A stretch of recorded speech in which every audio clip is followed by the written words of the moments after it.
Hey everybody, it's the Shockfest Radio Hour. I'm Jeffrey McCobb, Festival Director of Shockfest. I'm here with my friends Arabella the Kitty Cat and Hi, Joe Castro. And we are going to be talking about distribution and why the distribution companies are out there to get you here at the Shockfest Radio Hour.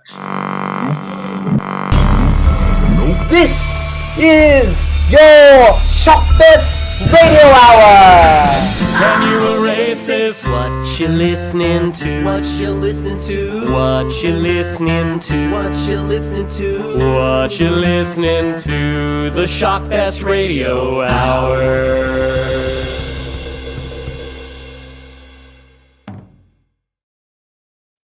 Right, welcome everybody. I want to encourage you all to write the title of your film or screenplay in the comments. This is all about shameless promotion, and we want to make sure that your voice is heard. So go ahead and write the title. Right, please. We want to see all of your beautiful movie titles.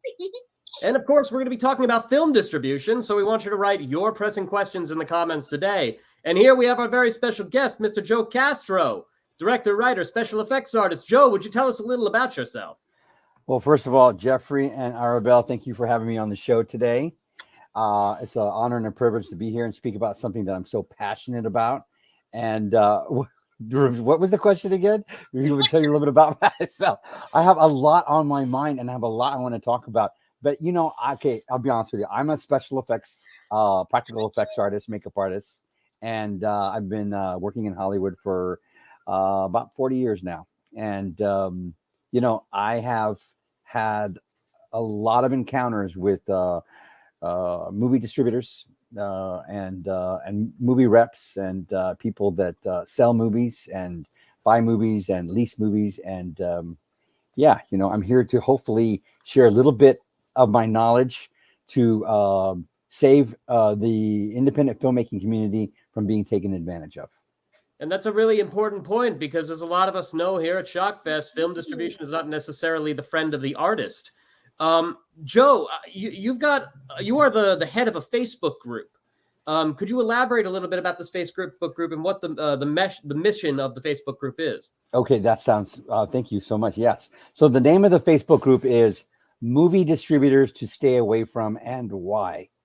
And if you would like to join the group, you must answer the four membership questions completely.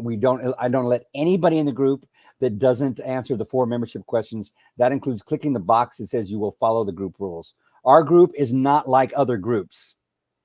It's not like other groups. It has one topic and one topic only, and that's to provide information to independent filmmakers of movie distributors to stay away from and why. We give detailed information of why you should stay away from these film distributors and how they operate, how they are immoral, unethical, illegal, and basically crooked.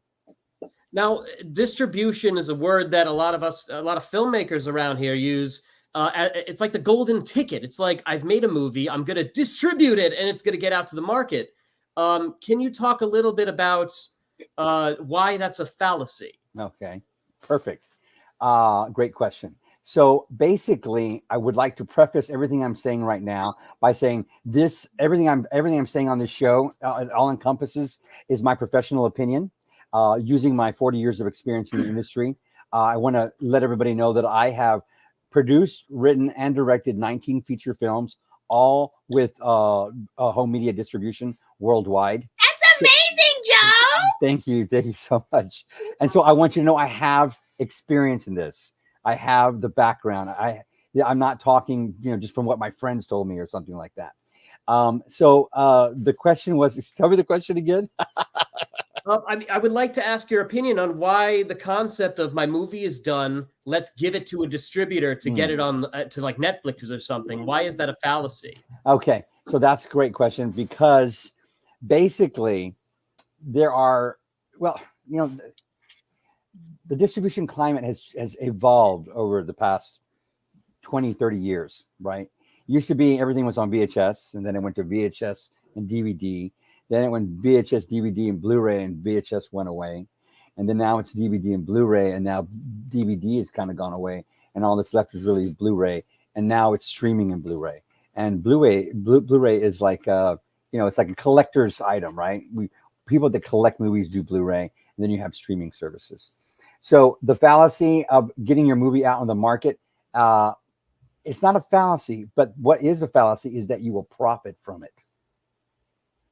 That's an interesting point. That Can you you will profit. elaborate on why you will not be able to profit from your film? Well, I'm just going to put this out there as a general statement that will help everybody to understand our conversation today. The movie Bohemian Rhapsody, the Academy Award winning film, the producers have not broke even yet on that film. That's crazy. Okay. So the same thing that's happening to those producers with the motion picture company that distribute it is the same thing that happens with independent filmmakers and the distributors they go to. All right. So and that's why everybody's striking right now. That's why the Netflix is involved and Amazon. And so what's happening is these streaming services stream these films, and then they punch in their computer the numbers of how many streams that they have. Right. They put them in themselves. No one's there with a microscope policing them. Oh, what's that number again? Does that check out how many clicks you have? No one's policing them. If no one is policing them, then there is no true statements. I mean, let's put it this way. Would you pay your electrical bill if no one forced you to do it? No. No one could. And no one is forcing Netflix and Amazon to pay their electrical bill because there's no one policing them. And it's very, very, very, it's even worse for independent filmmakers because independent filmmakers have no union to back them up. They have no union to support them. And distributors know this. Distributors also know that filmmakers don't have money to uphold the contracts that they've signed in court. So let's say, for instance, a distributor breaches a contract. You have to have money to fight court. Most distributors have a lawyer on staff to take care of this stuff, and so we're out the door. Filmmakers are basically put in a position where they are, they're just food. Independent filmmakers are food for the distributors, and this happened slowly over the past 2 decades. When I first started making films and being paid for them, this is back in 2001. I made a movie for $2,300. It was called Terror Tunes. That's right. I made a movie for $2,300, and it moved 50,000 units in the first 2 weeks to Blockbuster. So 50,000 units. Let's say the price, the going price for a unit was $3.33. That's a little over $150,000, right? Now, I was able to ask for the entire budget of my film up front from the distributor before I handed them the master to my film. Now, over the past 2 decades, the distributors started giving less and less money to the filmmaker up front because no one was policing them. No one was telling them you had to do it. And eventually now it's like, oh, we don't give any money up front at all because no one's making them do it. But that's not true. There are, if a distributor believes that they can make money from your film, they will give you money up front. And here's another a farce that people believe and is not true. People believe that it's more difficult now than ever to make money from a film because there's so much product on streaming services. There are 8 billion people on this planet and countless streaming services. It's actually easier now more than ever to make money from an independent film. Really? It's now easier. It's easier now more than ever. Have you heard that I don't know did I talk with you about this yesterday? Have you heard that term? How like a person will say, I'm broke, employer say, I'm broke. I need more money to pay my bills. You can't ask for a raise because we're doing bad. This kind of thing, that kind of thing. It's the same thing the distributors are doing. The same thing. That's why they can take trips to the Cannes Film Festival and have booths at AFM and all this other stuff. They live in the lap of luxury off the profits of independent filmmakers. Joe, we have a question in the comments that's relevant to this conversation. Thank you, Bilal. Hi, nice to see you again. Okay, continue. How's it going, Bilal? Thank you, Arabella. Ileana asks, how can we contact Netflix? Joe, it's interesting because that's actually relevant to this conversation. How does a filmmaker contact Netflix, and why is that a slippery, dangerous slope? Well, most people understand in Hollywood that Netflix is not the friend of an independent filmmaker. That's the reason why all the strikes are happening right now. Maybe at one time they were, like over 12 years ago. But Netflix doesn't pay independent filmmakers. You have to, they won't even have a conversation with you. You have to use what's considered a sales rep that goes to an actual distributor that will then contact Netflix. So listen to what I just said. There are two other maybe companies feeding from your profits before you even get a profit if you take your movie to Netflix. Does that make sense? Do you understand that? Yes. You have to have a film rep that talks to the distributor that then puts your film with a bundle, not even one film. You have to have like 20 films to go to Netflix because they don't want to do the paperwork. They don't have to. They have countless movies. They don't have to do it. See? So you're literally piggybacking with like 10 or 20 other movies when your movie gets to Netflix. And there are two other companies feeding from your profits before they even get to you. How about Shudder? Asked Gregory. Is it true about Shudder as well? I have heard, but I've never conducted business with Shudder. The Shudder does give money up front for originals. And I've heard that they've given anywhere from $10,000 to $20,000. But that's nothing. If you're making a movie for $100,000, that's nothing. And I don't know anything about what they how long they keep it for, or what the other stipulations of the agreement are. But I'd like to just say, I see the thing about HBO. That's a whole other element altogether. I've never had a movie go to the HBO, so I can't answer any questions about that. But I do know that basically, if you have an independent movie that's made for $50,000 or over $100,000, and you try to take it to one of these fairly well-known distributors that put the movies out everywhere, they are guaranteed to make a profit for themselves. In fact, that's what their contract will state. And you can straight up business, yeah, right? and you can straight up ask them, what do you promise to give me if I promise to give you my film? Ask them straight to their face. And what they will promise you is nothing in return. So absolutely nothing. Their contract will suggest that you will be able to make this amount of money, or suggest that your movie will go here. But nothing is promised. And even if it is promised, if they fail, what are you going to do about it? Sue them? You have enough money to outsue Netflix? Universal? No, you don't. And they know this.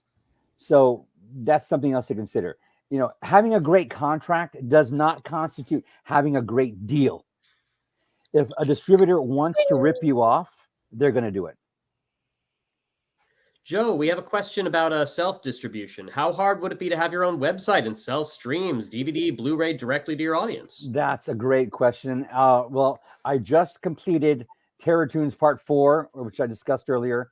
So we have my husband and I, Steven Escobar, have a franchise, and it's Terror Tunes 1, 2, 3, and 4. We just released the quadrilogy. We decided to do it ourselves. We independent self-distribution. Steve set up a Wix website where you can purchase the films. We've already made back the budget of our film within the first 2 weeks of the movie's release. Congratulations! That's so hard to do. Well, I thank you so much. But I just want to say, I'd like to say to our audience that self-distribution is not rocket science. And these distributors that are picking up our films, they're not super talented. They're not rocket scientists.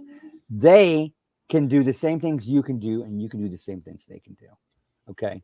And if you're willing to do the work. It does take some work and it takes some discipline, but it's not rocket science. Everybody can self-distribute their own film, because ultimately you will find your audience, and only you know what your movie's about. Only you will give your movie the true love that it really deserves. If you give your movie to a distributor, they may slap it up on Amazon Prime or one of these streaming services, and maybe you get some hard copies of it pressed and released into a Walmart. But hey, guess what? Walmart's getting rid of DVDs. They're not going to be there anymore. Blu-rays. It's going away forever.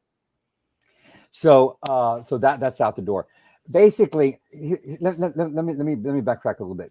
I went to the premiere of the Texas Chainsaw Massacre Part 2 in San Antonio, Texas, when I was 16 years old. Oh.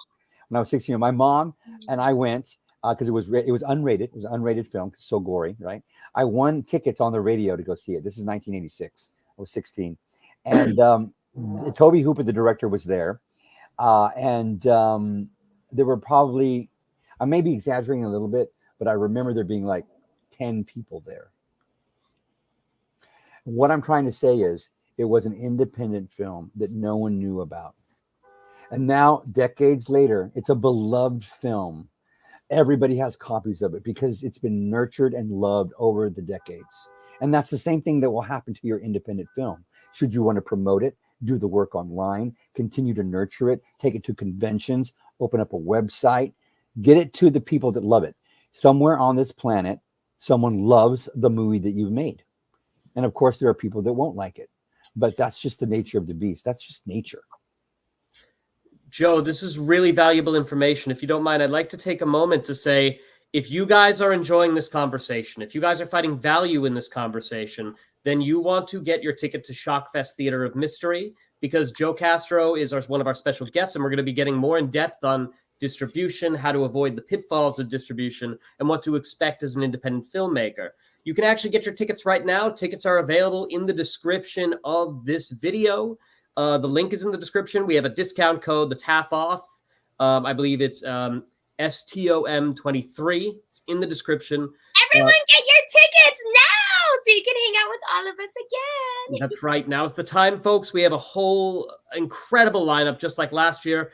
We're going to be bringing on Lloyd Kaufman from Troma. We have Richard Elfman from The Forbidden Zone, Juliet Landau from Buffy the Vampire Slayer, of course, her incredible movie, A Place Among the Dead. And we have a ton of other guests. Joe Castro will be one of our guests. And if you don't mind, I'm going to play a quick little video of an example of the types of conversations we have at Shockfest from last year. We've raised over $3 million on Indiegogo alone, not including equity investments. The first thing you want to do is create an LLC to avoid getting taxed and having it under your personal bank account. Set the goal lower than what you actually want to hit. Let's say your goal's $25,000, set the goal at $10,000 because, if you're a first-time fundraiser, people look at it and they're like, wow, $100 isn't going to do shit. Keep the cap on the goal as low as possible because, once you crush the goal, then more people get interested in the project and want to contribute. I always set the perks anywhere from $10 to now we have a $100,000 perk. I used to laugh. People used to be, why do you have a $5,000 perk? Why do you have a $25,000 perk? I've had 7 or 8 people claim the $25,000 perk. So don't be afraid to do bigger perks. Somebody that's backed your campaign will back your campaign 4 to 5 times. So any day that I can't find money from you people, I will go through the list of backers that have already contributed and go after them. That was the Mahal brothers and Richard Grieco talking about how they raised millions of dollars to create their own films. Folks, you're independent filmmakers. These are the kinds of advice we want to offer you. Tangible, valuable advice. Nobody wants to talk about. Everybody wants to stand on the red carpet. We have the red carpet, but we also have genuine, valuable communication and conversation. Thank you, Joe, for joining us. I'd like to hear a little more on your insight on this topic of distribution. Could you please share a little more insight on some of the pitfalls that an independent filmmaker faces when approaching the American film market, for example? Oh, that's a great question. The American film market. The American film market takes place in Santa Monica, California, and it's happening, I believe, in 2 weekends. Not this coming weekend. Or next, is self-distribution that big of a risk? No, it is not. It is easily attainable. I just want to say that out loud. And like I said, we've already made back the budget of our film in the first 2 weeks. Of course, we did a lot of promotion and we did a lot of campaigning, but we did the work. About the American film market. The American film market used to be a place where filmmakers could go and take their ideas and their projects to distributors. This is like 20, 30 years ago. And you could actually get funding for a film. Wow. Now, over the years, right? Remember when I talked about getting double? I got the budget of my film back doubled for my second feature. This is like 20 years ago. Now, when you go to the American film market, it is not that.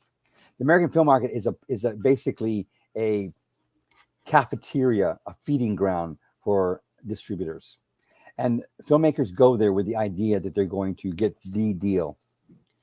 What filmmakers don't know is distributors don't even sign contracts at AFM anymore. They don't even hand out contracts. They're simply there to meet the filmmakers and verbally mislead them and guide them to believe that the distributor can actually make a profit for their movie. Because when you meet someone face to face and you talk with them, it's harder to say no to that person later on, right? We connect with each other when we talk to each other's faces. Over the phone, just a piece of paper, it's easy to walk away from a bad deal. But when you sat with somebody and talked with them and they had a smile on your face like a used car salesman, it's easier for them to get you. And that's what the American film market has become. Most of the people at the American film market are on a list of worst distributors in the world. Most of them. In fact, one of the main organizers of the American film market, her name is Lise Romanoff, and is my professional opinion, she is the worst distributor in the world right now. Wow. Joe, tell us why. Well, because she has verbally misled countless filmmakers into believing that she was going to make a profit for their film. And she literally returned zero, not even 1 penny in return. In fact, one of my friends, a movie that I worked on called Nation's Fire, cost approximately $1 million. And my friend, who was the executive producer, took Lise Romanoff this film, got it into every Walmart in America.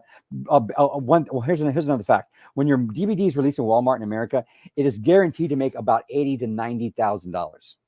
$80,000 to $90,000. Guaranteed. That's how many Walmarts there are. That's how many units there are. 80 to 90,000. So if you had a movie in Walmart and you didn't make any money from it, your distributor ripped you off for about $80,000 to $90,000.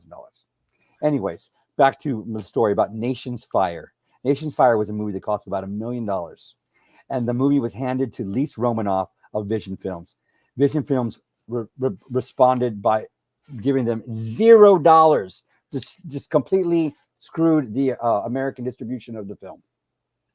$0. There was nothing the producers could do, you know. And this is why it happened. Let me tell you why it happened. It happened because Lise Romanoff is a very clever, smart, cunning woman. And what she did was she found a friend of each filmmaker and paid them a little money under the table to go to this person and introduce them. Once again, we go back to sitting with someone and looking them at their face, making a connection, trusting them and believing them. And that's what the distributors want you to do. I also want to say, never have a conversation with a distributor over the phone, because they will make promises to you that they never intend to keep and will not be reflected in the contract. And you'll remember it, but it won't be in paper. So, Joe, we have an interesting conversation from Luke St. Germain from Salem. What's the best way to find the right distributors to talk to? Look up similar films on IMDb Pro? This is what you should do. You should find the distributor that you want to speak with, and then go and look at the list of movies that they've distributed. If their entire library is full of movies that you've never heard of, if you give them your movie will also become a movie no one's ever heard of. Okay. Let's say, for instance, you find a distributor and there's a movie that's fairly popular and you know this. Go and speak directly to the director and ask them how they did it. Ask them, were they happy with the distribution? Because just because a movie's popular doesn't mean that the movie actually made the producers money. You believe that, oh, yeah, I like that film. That film's super popular. Oh, that must have been a good deal. No, not necessarily. So go and speak directly to the directors and the producers of the film. Don't talk to the distributor. The distributor will always find a way to verbally mislead you. That's what they do. They're professional liars. Joe, you made a statement earlier, and it's a very optimistic statement. I'm going to put it up on the screen. It's easier now to make money on your film than ever before. That's correct. For streaming services. For streaming services is what I meant to say. So when a major streaming service says to the distributor or to the producers, you didn't make enough money. You didn't make any money. You didn't make any money. It doesn't mean that the movie didn't make lots of money. It just means that they are misleading you as to what your cut is. It's easier now more than ever for a streaming service to make lots of money from a junk, trash, micro budget movie. We have an interesting comment from Thiago from Brazil. I agree. I had experience with a big distribution company in Brazil for Hope Killers. That's his film. They released in all streaming platforms in Brazil, but they never knew how to promote it to its own audience. So here's something that's very, very important for all independent filmmakers to understand. Independent films are acquired by distribution companies because distribution companies deal in volume. If they have 50,000 movies in their library, or let's say they have 5,000 movies, 50,000 is a big number, 5,000 movies in their library. Let's say, for instance, each one of those movies gets 1 click a day. That's good money for 5,000, right? Let's say they get, 10 clicks a month. That's still good money coming in. So they're not looking at the idea of your movie becoming a big hit. They just want to have it for a long period of time so they can acquire it into their library and get those clicks and get those views and sell maybe 1 unit here, 1 unit there. Because when they have a giant library, they become successful at it. Does that make sense? Yes, and Pablo just came on. He asked about self-distribution, which we've been talking a little about. Could you repeat your statement on self-distribution, Joe? Self-distribution is great because what you would want to do is you want to set up a Wix website where they can purchase the product. You're going to want to press your own Blu-rays and DVDs. I think I have one right here. Let me see. We're just releasing. We have this cool ventricular artwork for the Terratunes quadrilogy, and we press our own Blu-rays. We press we bought the sleeves separate from the cases. We had these printed. We made these ourselves. We bought these. My husband had the discs printed up with the actual movie poster on the disc, and we purchased our own Blu-ray burning machine to burn the units ourselves. And then you also have to get copy protect on your Blu-rays and your DVDs. And that's also a purchase. But altogether, it's worth it. It's worth it. And it's also, think about it. Do you want to sleep at night knowing that the distributor is flying to the Cannes Film Festival, eating caviar and sushi on the budget of your film, staying in a lavish hotel room? Or do you want to do the work yourself and get the same amount of recognition?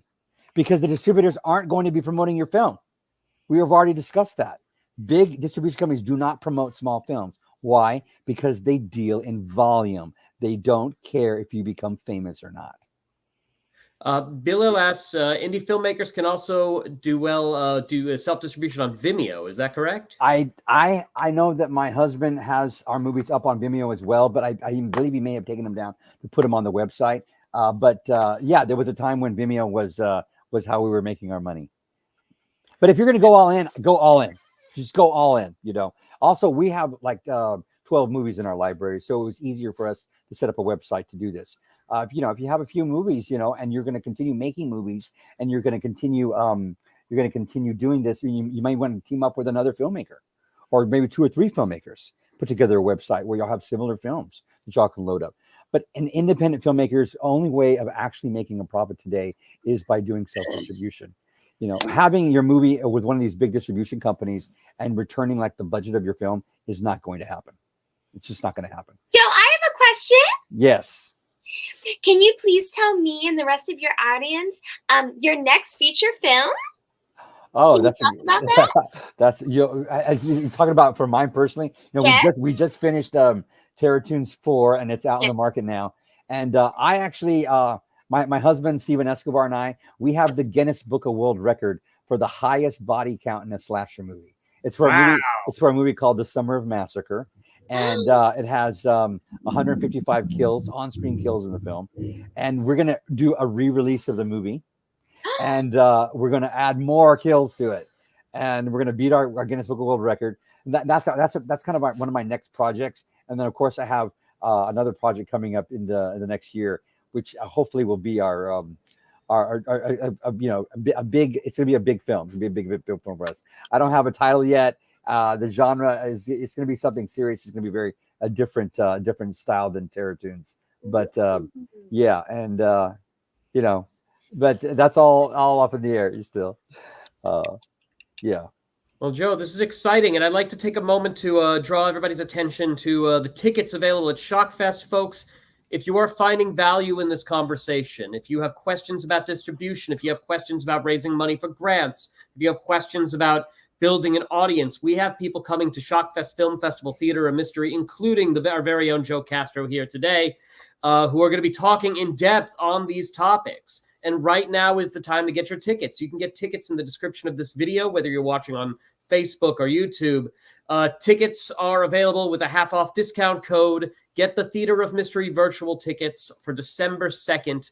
We're going to be talking more in depth on this subject because Shockfest is about shocking the system, folks. The industry needs a shock to its system because it just doesn't know its identity anymore. And frankly, it's a revolution time. It's time for a revolution. It's time for a big, big change. And the only way this big change is going to happen is if we get together as a community, and we want you there. So go ahead, get your tickets. Join us for this conversation. It's going to be an incredible show. And in just a few minutes, we're going to announce a few more official selections. As promised, we're announcing them every week. So if you are not selected today, it's not over. We still have more space for official selections. We're going to be announcing them every Friday. So stick around. We're also going to be doing a few more shout outs. Before we get to that, I'm going to give a few more minutes to Joe to speak. Joe, this has been incredibly valuable information, and we're extremely grateful for you to be here and to be joining us. Simon Hussey has a question. Would the strategy be different for documentaries versus narrative features? I know that documentaries can be, what I've heard, I have never made one and put it out for a profit, but documentaries sometimes tend to be of a smaller budget. Now, some of them are big budget, but it might be easier for one of these documentary distribution companies to make you a profit. Basically, bottom line, if you're going to take your film or your project to a distributor, you need to ask them, what are you going to give me in return? What are you going to promise me?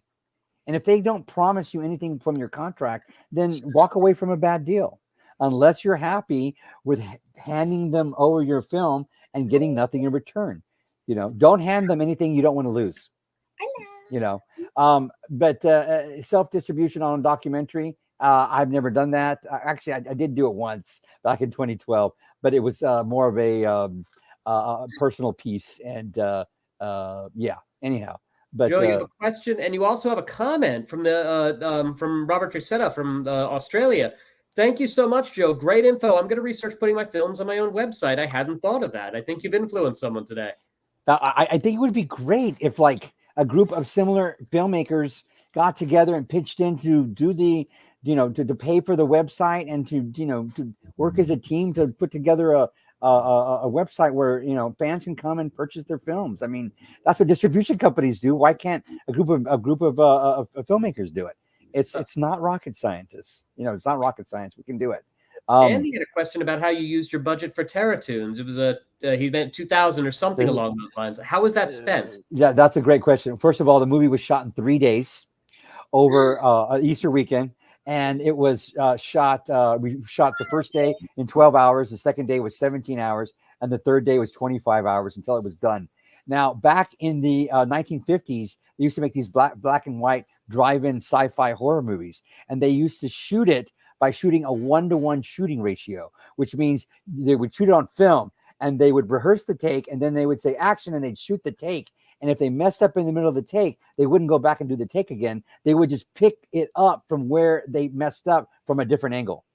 And so I decided to use the same formula to shoot Terratunes, and we shot it on Beta SP at the time. So it was digital. It was very inexpensive. I think we spent like $300 on the camera rental. It was $100 a day. Most of the money was spent on food for the cast and crew. I didn't pay my cast and crew up front. I did eventually pay everybody $100 a day for being on set from the profits we made. But I think we spent like $500 or $600 on special effects. And then, of course, all the little essential stuff. But the budget was $2,500, and it ended up coming in under budget at $2,300. Now, let me preface this by saying, soap operas do this.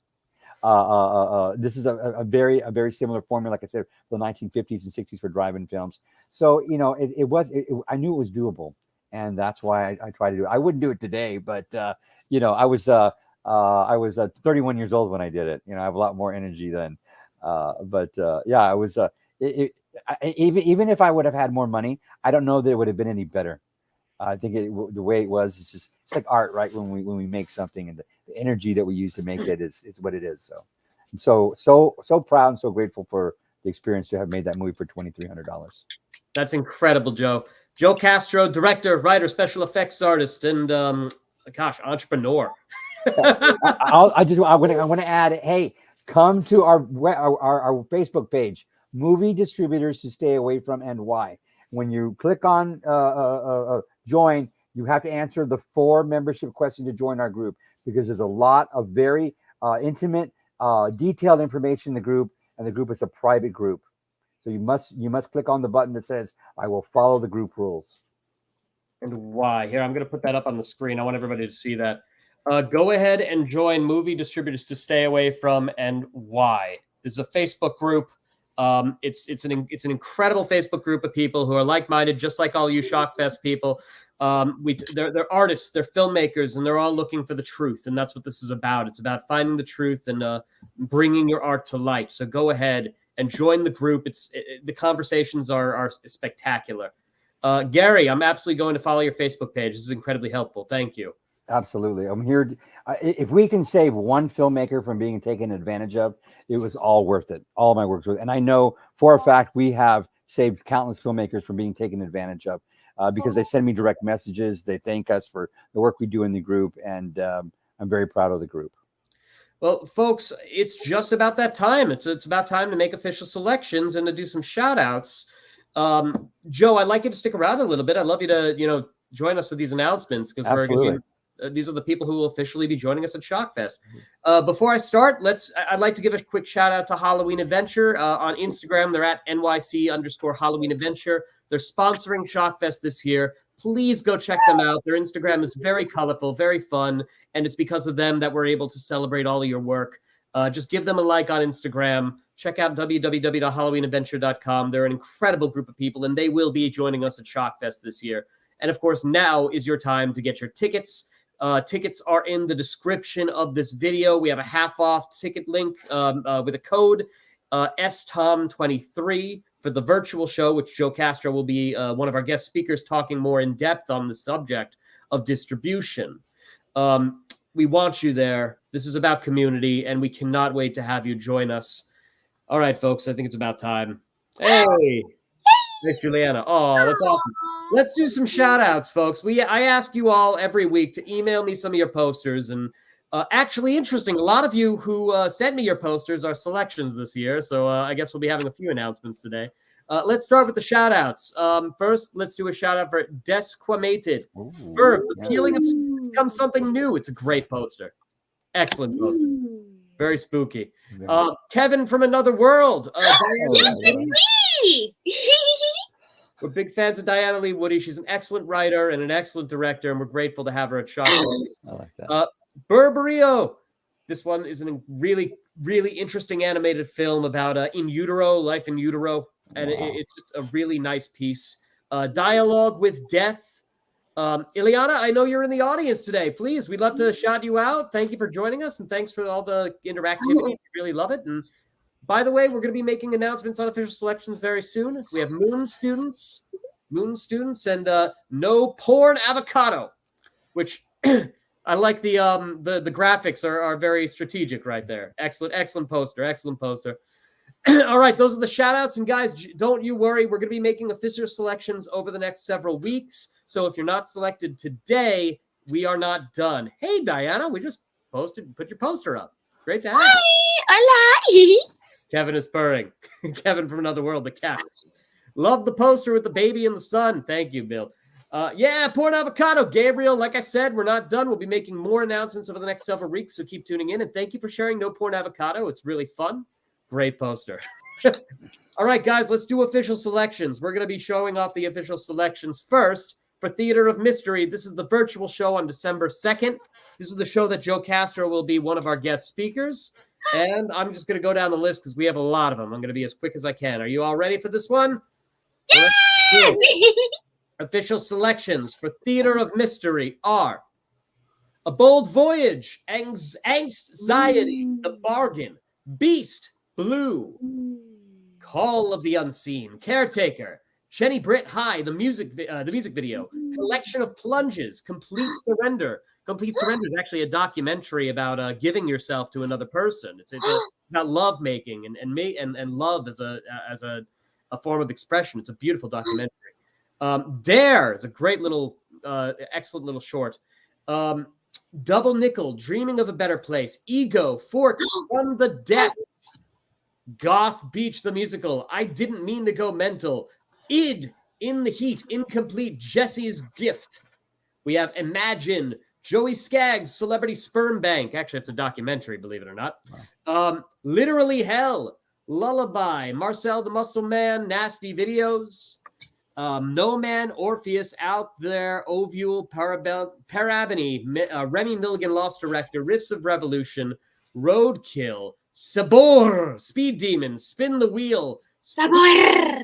Subtext, Surrogate, The Ballad of Piargi, The Haunted Baby Carriage from Hell, The Matriarch, The Unquiet Dead, The Virtual Llama, 2C, Trying for the Moon, Uprooted Vultures, What the Hell Was That, and Wisteria.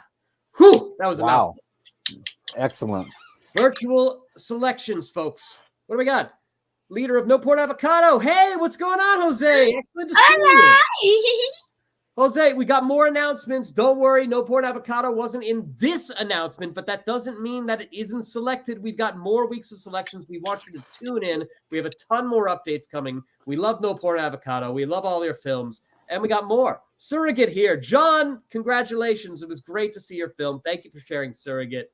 Gary, thanks for joining us. We're not done. We have more official selections because we got to give away screenplays and the New York official selections, of course. Let's talk about the New York official selections. This will be pretty quick. So we're going to be in New York City on December 9th. That's the show Shock the System. We have 3 official selections today. One of them, it looks like we don't have the poster, but I'll shout it out officially. Exit. Exit was an incredible short minute, 4-minute short, very suspenseful about an encounter in an elevator, intense. And of course, Split Second, created by the team who made Terrifier 2. Welcome to New York City. We cannot wait to have you join us. And let me put up the next one because I don't have the poster. We're going to fix that right now. Final one is a wonderful film. Let me type that out. All right. Black Maria. Black Maria, a short film, excellent, excellent piece. Some of the best acting I've seen all year. Black Maria is an official selection for New York City. Congratulations, everyone. And like I said, we are not done. We still have more official selections to announce. Spin the wheel. Spin the wheel. Congratulations, Neil. Welcome Congratulations. And congratulations, Luis, from Complete Surrender. You're an official selection of Shockfest, a Ukrainian film about the state of Ukraine and how it has completely destroyed society over there. It's a beautiful, beautiful visual piece. Thank you for sharing it. Congratulations, everyone. And of course, thank you so much. So happy to be part of the festival. Thank you, Pablo. Let's talk about screenplays. We've been getting a lot of you asking about screenplays. We've been announcing a few of them, but let's go ahead and make a list. We have a huge batch of screenplays to announce. Like I said, these are not all the official selections. We have more. Just wait, tune in, and keep your eyes on your email because we're going to be emailing you all this information shortly. Anyway. Wait, Jeffrey, I have a question. Yes, Arabella. Did you say that the team who did Terrifier 2 is going to be at Shockfest NYC? Well, Split Second. I mean, they're invited. Oh, I love Terrifier 2! The production company who made Split Second was the production company on Terrifier 2, Fuzz on the Lens Productions, and the directors were part of it as well. And gosh, it's an incredible movie. We're really grateful to have it. And we'll be posting more updates on that soon. Split Second. Send it to me. I will. Arabella wants to see Split Second. It's going to happen. Anyway, without further ado, let's get on with these screenplays. As Scared as You by Jesse Dorian. Borrowed Time by Jeff Murillo. BZRK by Chandler Clark. Corn Stalkers by Michael L. Bayouth. Delicioso by Joe Borriello. Forbidden Zone 2 by Richard Elfman, the legendary Richard. That's right. Wow. Gruesome by James Helsing. Lilith by Will Nunziata. Misfortune Cookies by Don Stroud. Murder at the Acme Hotel by Dylan Furman. Road Trippy by Joe Heath. Space Opera, The Shade of Human Soul by Thiago Mises. Thiago, you're in the comments. What's going on, Thiago? Teddy Cuddles by Christopher Outridge. The Beast Within by Henry P. Graybell. The Bullet Drop by Katerina Severin. The Day the Corn Hatched by Susan Boger. There's Something Wrong with the Crows by Carrie Fleming. Werewolves by John Vanvus and Olga Montes. John, you're in the comments. We gotta say shout out to the Werewolves. What's Eating You by Lee David Copeland. While I Wait by Beverly Gindera. And Wounded Watchers by L. Andrew Cooper. Folks, these are the official selections of Shockfest. We are not done. We are not done. We have more over the next few weeks. So if you weren't selected this week, fret not. Email me if you have any questions. You can contact me at shockfestfilmfestival@gmail.com. Hey, Terry, can we get that email up? All right. Got questions? You can email me at shockfestfilmfestival@gmail.com. Go check out NYC_Halloween Adventure on Instagram. They're sponsoring this event. It's because of Halloween Adventure we can talk today about distribution and the dangers of distribution, and we can give you actual tangible advice on how to be a success in this industry. Hollywood may not have your back, but Shockfest certainly does. And Joe Castro, it's a pleasure having you join us today. Do you have anything else you'd like to say in regards to the subject of distribution? Are there any last words you'd like to add? Well, I basically want to say that if you speak with a distributor, ask for a copy of their contract up front before you commit to doing anything with them to take a look at. Okay. And then bring your contract to our distribution group so that we can all take a look at it. And their contract will show you their intentions, their first blanket contract. You may be able to negotiate with them, right, and change it. But what they hand you up front is their intention. And you'll be able to understand what their intentions are from the very beginning. Because if there's something in that contract that is completely like immoral or unethical, that means they will try and do something immoral and unethical to you, regardless of whether you change the contract or not. It's a shame. We want this community to be so inviting, and we think of distributors as like the guardians of success. And it's such a shame to hear that there's so much corruption. It's someone asked me, are there any what good distributors should we contact? And this is my professional opinion. There are no more honest distributors. Being dishonest is a tool that they use to make a profit. It has nothing to do with your feelings, because I truly believe that distributors are part sociopath. They're sociopathic, which for me means they do not feel empathy for the harm that they cause others. That's my own personal or professional experience, and I've seen it. I've seen it over the years from countless distributors, and they all operate the same way. It's like uploading a movie illegally on YouTube. Okay, we know that it's piracy. You're not supposed to do that, but everybody does it. Why do they do it? Because the other person did it. Well, he did it. Well, he did it. Well, he did it. And that's what the distributors do. Each one of them rips off a filmmaker because the other one has already done it. It's such a shame. Well, Joe, we understand that there is some light at the end of the tunnel, and we've mentioned it a few times, but because we're wrapping up, would you give us a little bit of hope in regards to the distribution game? How can artists take control of their future? Artists can take control of their future by investing in self-distribution. Investing in self-distribution. Or the only other option at this point in time is asking for money up front from the distributor, which means you do not hand them the master of your movie unless they give you some cash up front. Okay. And that means that you do not trust them. You no longer trust these people to do what they say they're going to do. That's not what this industry is about. You provide a service to them, they provide compensation for it. You give them the movie to do with as they wish, and in return, they must promise to give you this. That's the way business works. When you go into McDonald's, you have to pay them up front for the burger. It's the same thing. You're giving them a movie, and if they want it, they need to give you something up front. And of course, they're going to paint a really beautiful picture. We have connections with Sony. We have connections with Netflix. We're going to get it on blah, blah, this, 16 different streaming services. Just because they can do all that does not mean that you're going to make money from it. It just means that that's what they're going to do to ensure that they make a profit. All right. Well, Joe, thank you again for joining us on the Shockfest Radio Hour. We will see you again on December 2nd at Shockfest Theater of Mystery. Folks, now is the time to grab your tickets. Theater of Mystery is an interactive live webinar that takes place all year. We held it last year on Filmocracy, and they have graciously invited us back. Movies will be play on demand for up to 3 months. Of course, we can minimize that if you have certain needs from your film. Just email me at shockfestfilmfestival@gmail.com.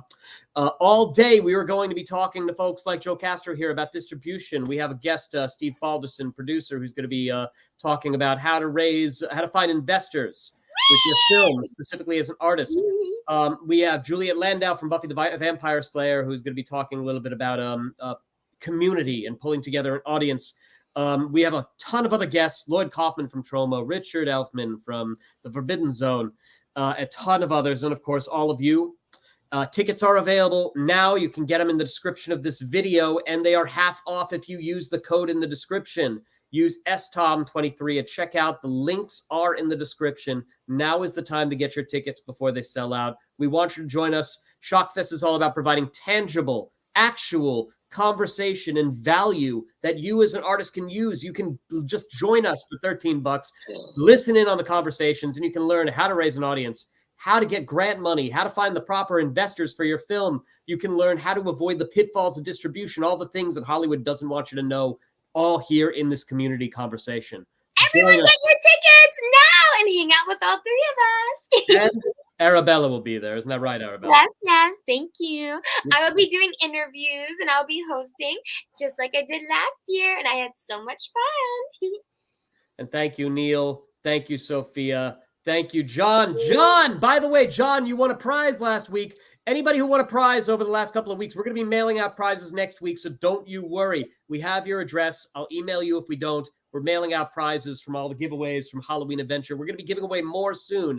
And next week, we're going to be taking a short break from the Shockfest Radio Hour, but we will be back, and we will still be emailing you with notifications on official selections. And we have a guest, not next week, but the week after. It's going to be the legendary Richard Elfman from Forbidden Zone. Yeah. So, ladies and gentlemen, thank you so much for joining us. Get your tickets to Shockfest today. Now is the time. We cannot wait to see you at Shockfest Film Festival, either at Theater of Mystery virtually on December 2nd or Shock the System in New York City on December 9th. I'm Jeffrey McCobb, Festival Director of Shockfest. John, hope you're well. Jeff, you're the best, John. Right back at you. We can't wait to see you. Happy Halloween, everybody. Happy Halloween. Happy Halloween. Yeah. Happy Halloween. We can't wait to see you at Shockfest. Remember, get your tickets now and write me if you have any questions at shockfestfilmfestival@gmail.com. I'm Jeffrey McCobb, Festival Director of Shockfest. Thank you for joining us here on the Shockfest Radio Hour. This is your Shockfest Radio Hour. Can you erase this? What you listening to? What you listening to? What you listening to? What you listening to? What you listening to? The Shockfest Radio Hour.